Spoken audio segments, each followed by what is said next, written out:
बिस्मिल्लाहिर्रहमानिर्रहीम। मेरे मोहतरम भाइयों और मेरी प्यारी बहनों, अस्सलामु अलैकुम। नबी करीम सल्लल्लाहु अलैहि वसल्लम पर दरूद पाक पढ़ना और अल्लाह से अपने गुनाहों की माफ़ी मांगना यानी इस्तिग़फ़ार करना, इन दोनों चीज़ों का हमारी ज़िंदगी पर बड़े गहरे असरात हैं।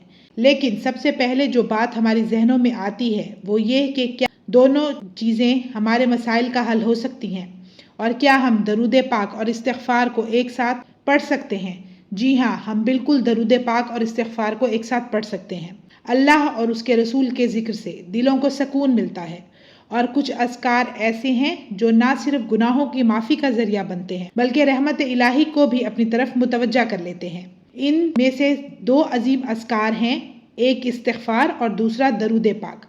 आज हम जानेंगे कि इन दोनों को एक साथ पढ़ने की कितने फजीलत है। इस्तिग़फ़ार और दरूद पाक को एक साथ पढ़ने से गुनाहों की माफ़ी मिलती है और नेकियों में भी इजाफा होता है।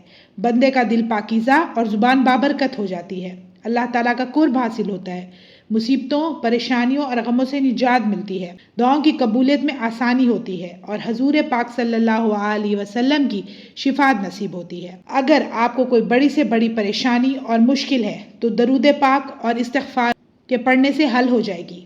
अब मैं आपको इसके पढ़ने का तरीका बताती हूँ।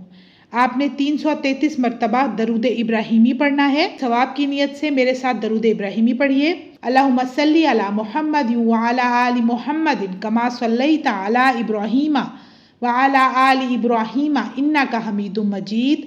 अल्लाहुम्मा बारिक अला मुहम्मद व अला आलि मुहम्मदिन कमा बारकता अला इब्राहीमा व अला आलि इब्राहीमा इन्नका हमीदुम मजीद। और 1000 मरतबा इस्तिग़फ़ार पढ़ें।